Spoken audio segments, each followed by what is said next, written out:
"Mom, can you not come here anymore? You're embarrassing us." Michael said it, calmly, right in front of his wife, his kids, and a few of his well-dressed Wall Street colleagues. I froze, as if someone had slapped me across the face, but worse, this one came from my own son. I was still standing at the entrance to his sleek living room, holding a tin of homemade cookies, smiling nervously, a smile I'd been practicing the entire hour-long bus ride from Brooklyn. And that was how he welcomed me. I looked around, silence. His wife pretended to fix the napkins. The children avoided my eyes. No one defended me, not even a glance of sympathy. Just that cold, dismissive stare from Michael, the very boy I had once held close, through fevers and fear. "My name is Helen, and I'm 75. I used to be his mother." The woman who worked 2 jobs, librarian by day, bakery cleaner by night, so he could attend a private school. The woman who skipped meals so he could eat. The woman who stood outside the ER all night, praying that her little boy's fever would break. But today, in front of strangers, I was nothing more than a worn-out item he wished he could hide away. The gathering that day was to celebrate Michael's promotion. Upscale restaurant, expensive wine, jazz music, fancy guests from Wall Street. I wasn't invited. I came because I heard about it through my granddaughter in passing. I didn't want to sit at the head table. I didn't want to make a speech. I just wanted to be there, to look at my son and feel proud. But Michael didn't see it that way. "You don't belong at events like this, Mom," he said. "You don't know how to mingle. You don't understand finance. People will laugh at me because of you." It was clear, it was cruel, and it was in front of everyone. I don't remember exactly how I left. I just remember my hands shaking so badly that I dropped the tin of cookies on the sidewalk. I didn't pick it up. I caught the next bus back to Brooklyn in silence. No one called, no one texted. I walked into my small apartment close to midnight. The place was quiet, as always. The yellow kitchen light cast long shadows over the wooden table. I dropped my bag on the chair and sat on the floor, my hands still sticky from the strawberry jam that had spilled out when the cookie tin fell. I had once told myself, as long as my son is happy, I can endure anything. But today, for the first time, I realized I had been disrespected in the deepest, most painful way. I looked at myself in the bathroom mirror. An old woman stared back, red puffy eyes, messy hair, faded lipstick I had tried so hard to apply before leaving the house. I didn't recognize her anymore. I gave everything for my son, and now he treats me like a stain. I'm no longer his mother. I'm a shadow he's trying to erase. And that's when it hit me. I was no longer seen as a person worthy of respect. Not because I'm old, but because I let others, even my own child, believe I had no value left. That night I cried, not just because I was hurt, but because I had been silent for far too long. I had made it too easy for him to think I needed nothing, not even dignity. My apartment was just as silent as I had left it.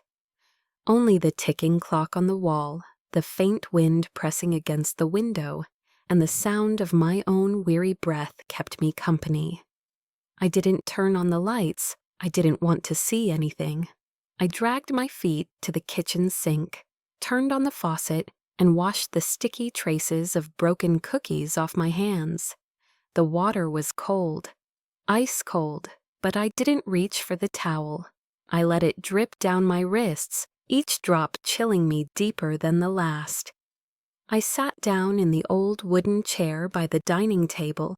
There was a photo resting beside the salt shaker, Michael, age 8, with his arms wrapped around my neck, grinning wide after winning a scholarship. I still remember that day. I cried with joy. Now I was crying again. But these tears tasted different. These were the tears of a mother who just realized she'd lost the very child she gave her life to. I asked myself, where did I go wrong?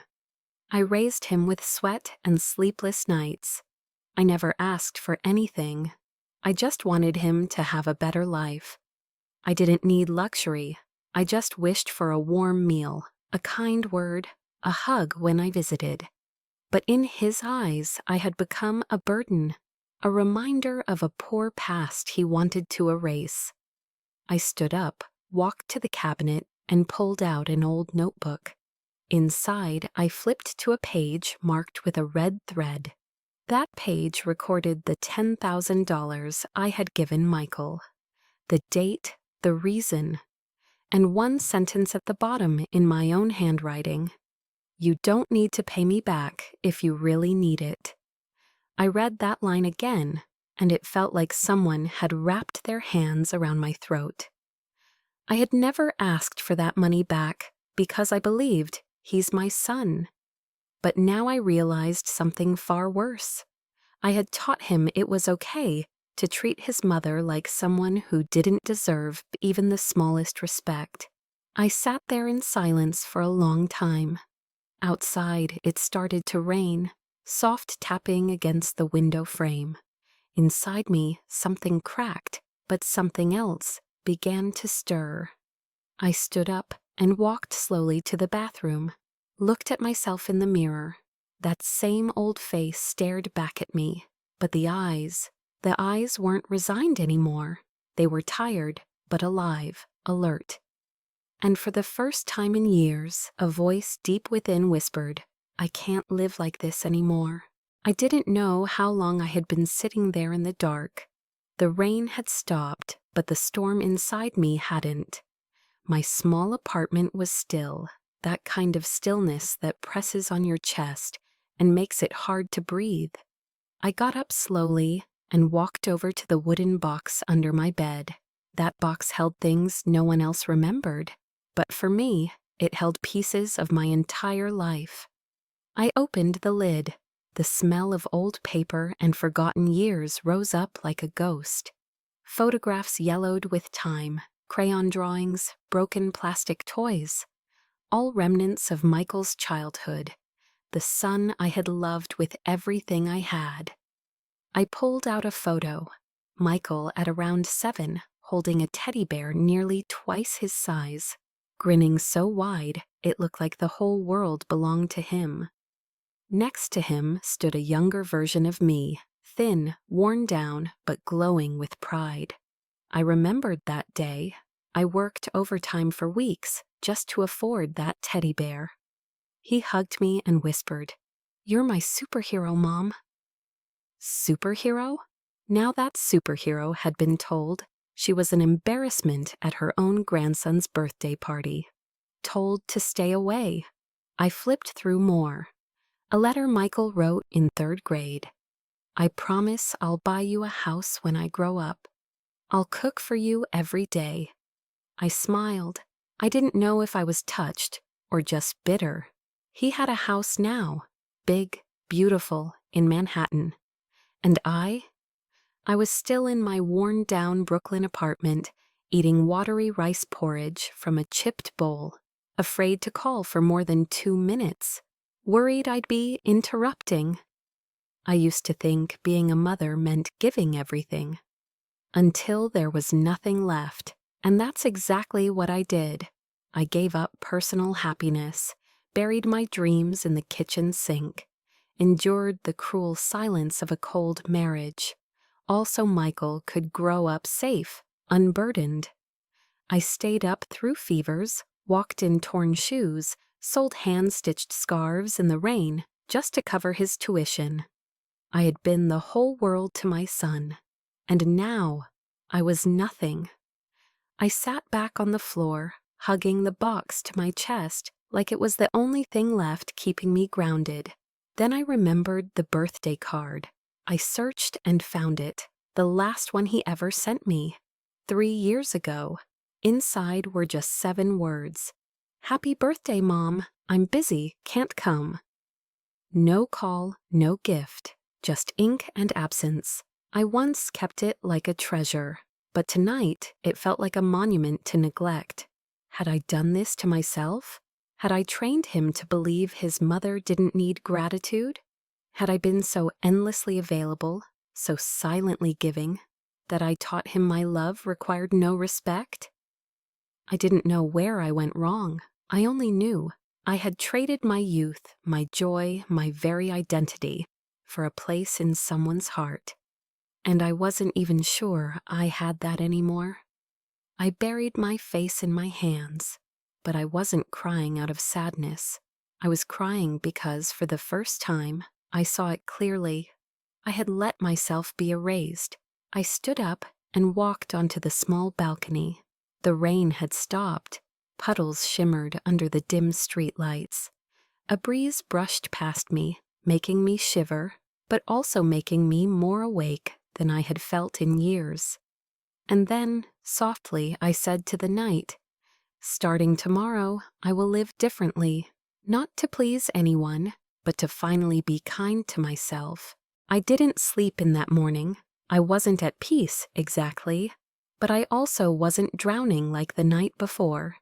It felt like, after a long, brutal storm, I was finally trying to clear the wreckage inside myself.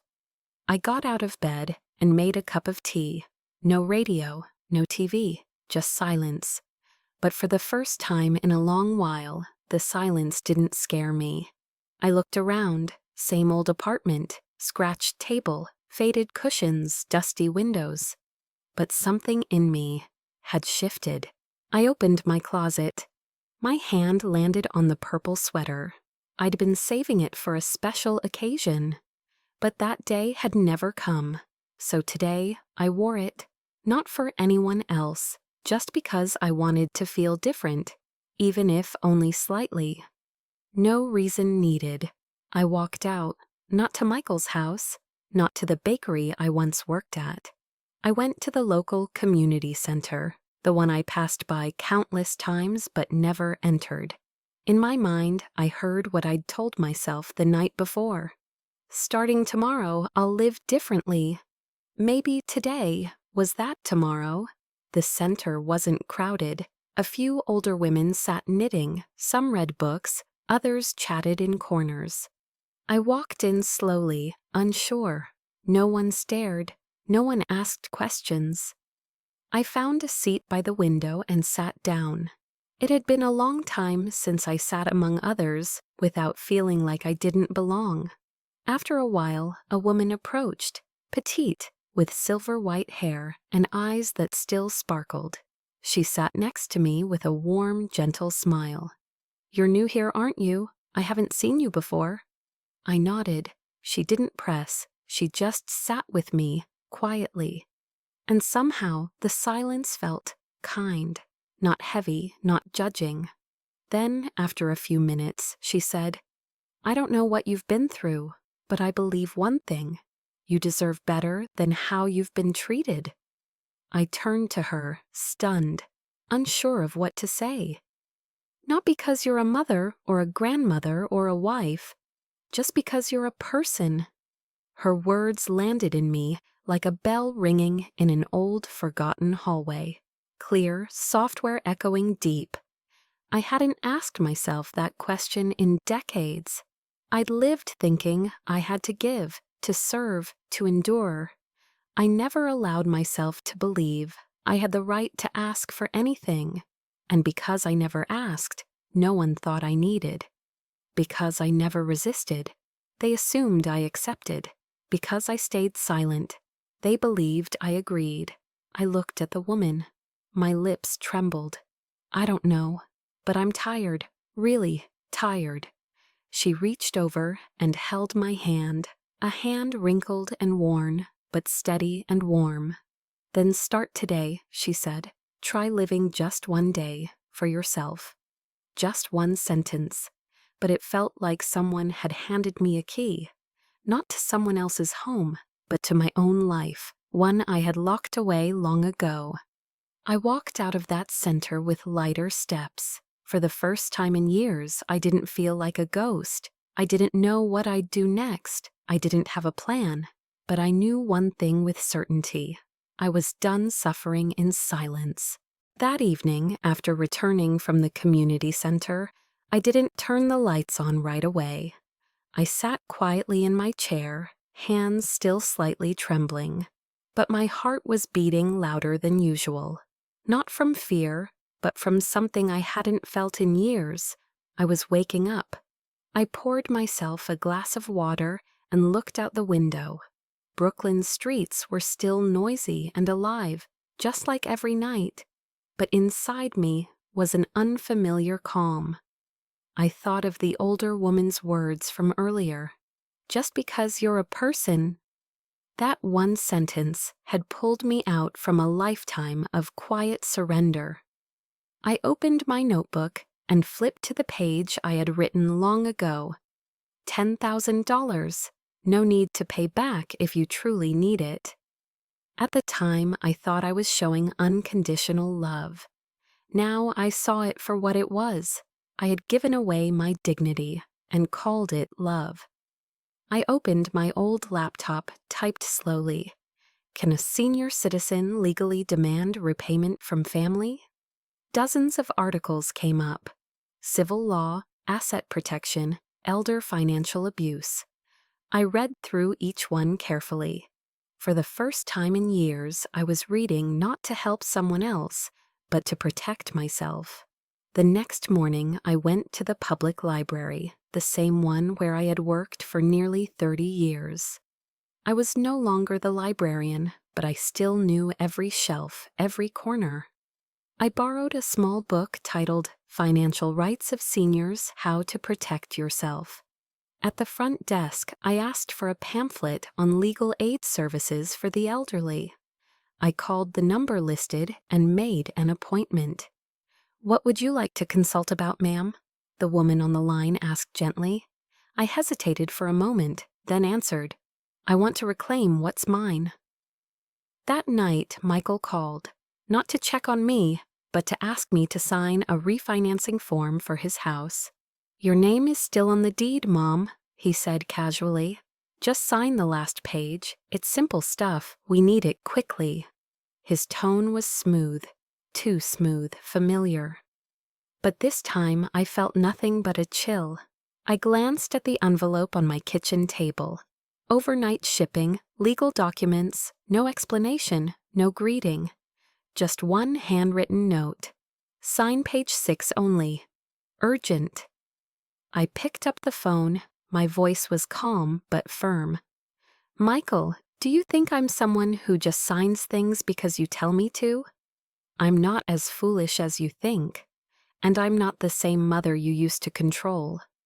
Silence on the other end, then a long exhale. He didn't expect this. Maybe, just maybe, he realized the woman he used to command was gone. I hung up.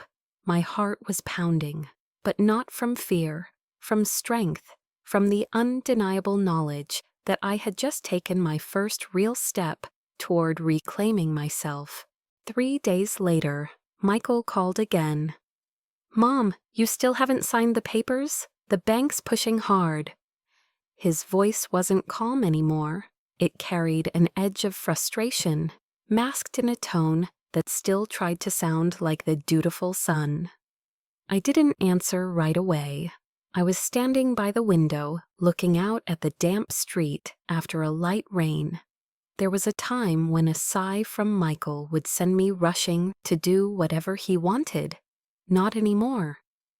"What exactly do you need my signature for?" I asked, voice steady. "You're still on the deed, Mom.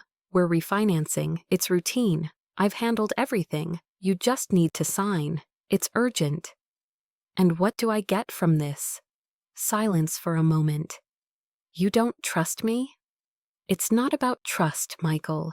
It's about the fact that I've started asking questions. And this time I won't sign anything unless I've read every word." I hung up. I knew this wouldn't be the end of it, and I was right. That afternoon, a man showed up at my door, a bank representative. He held a fresh stack of documents in his hand. "Your sons said you weren't comfortable going out, so he asked me to bring the forms to you directly." I smiled politely and invited him in, poured a cup of tea, but I didn't touch the paperwork. "You know," I said, looking him straight in the eyes, "some people go so long without being asked what they want. They forget they have the right to say no." He blinked, clearly caught off guard. I handed the folder back. "I won't be signing anything today, but thank you for your time."